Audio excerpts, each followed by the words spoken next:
Thank you, Mr President, and I thank the honourable member for bringing this matter of public importance debate forward today. It is indeed important. Everyone in this place and everyone in New South Wales are public landowners, and that's how I consider myself when I utilise our public land for my recreation. I'd like to also acknowledge the representatives in the gallery for their advocacy around four-wheel drive access and access in general. I thank you for putting this petition forward and raising these matters that Shooters Fishers Farmers Party has been raising for many, many years. We've been in this place for 30 years now, and we've been raising these issues, or examples of these issues around loss of access all that time. It was my predecessor that actually got the Four-Wheel Drive Association representative on the advisory council many, many moons ago, and they're still there today and providing advice.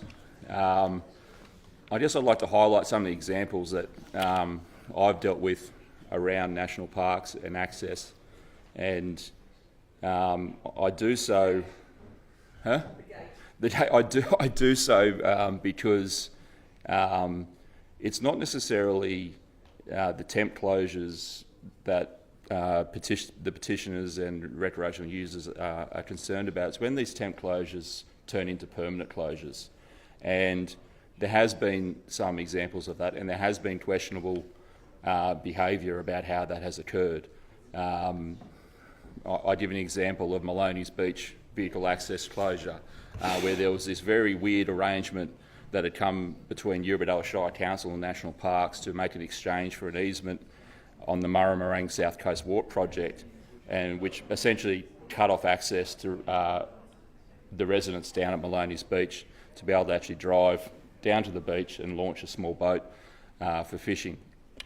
Very bizarre arrangement about how that came about, and very opaque in terms of the council's involvement in that.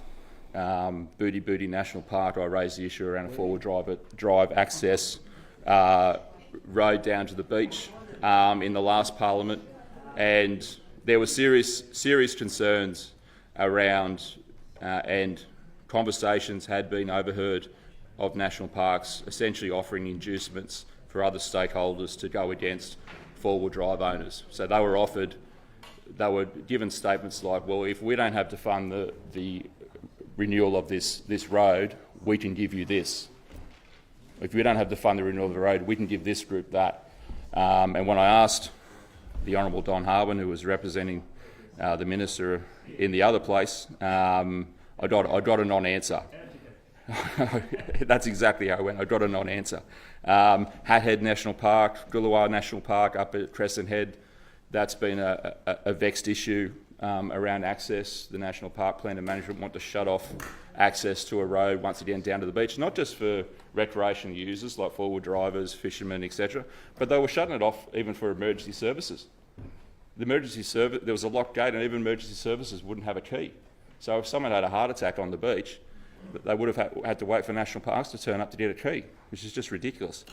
Bluefish Point is another example that I've worked with National Parks on in terms of reinstating the climb down there for serious hardcore rock fishermen. We're not talking about not everyone's cup of tea.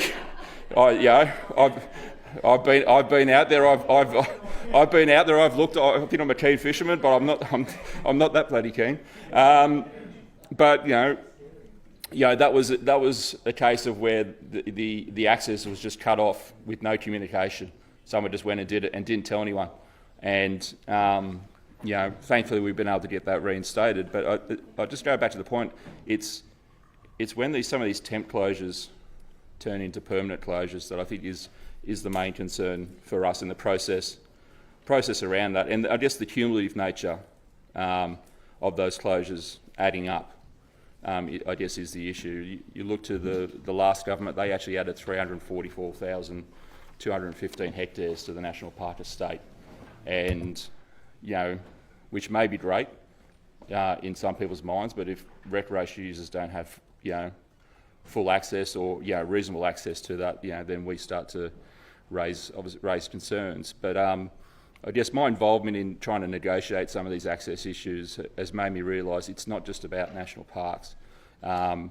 We have a raft of public land across this state, and a lot of it is caught up in convoluted, confusing access arrangements between different agencies not even realising that they own public land for sometimes 60, 70 years. You take the example of Muddy Creek. Sydney Water didn't even realise they owned it. We're going through a process of facilitating a handover to Crown Lands with that minister, and I thank him for his work on working with us on that.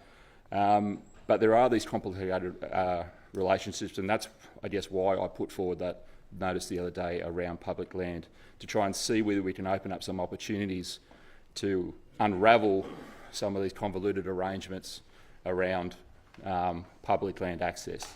I guess another example of that is Talmarma Road down in the southwest. There's a road that cuts through a farmer's property, and obviously he uses that road to pass cattle through the paddocks, but obviously recreational fishermen want to use that road to walk down, and at one point wanted to drive down and launch boats to the river. But there was this issue where Crown Lands in the last government and the Fisheries Department were playing this game of go ask your mother, go ask your father, in trying to negotiate access to that area, and I literally almost had to Yeah, we've all played that game as parents and relished in doing that. But for agencies to do that, it's not really constructive. And I had to sort of metaphorically bash Linda Pavey and Adam Marshall's heads together and say, can you get your departments just to talk to each other and just do a land swap deal and move the land that was the access road to the side? Thankfully, we were able to do that, but it points to that convoluted rules and arrangements that exist, not just with national parks, but land that abuts it and adjoins it, and I thank the honourable member for bringing this forward. But I think we need to have a broader conversation about how we can unlock some more opportunities around public land, because there's a lot of it out there that doesn't get used because we don't know about it because of these convoluted rules.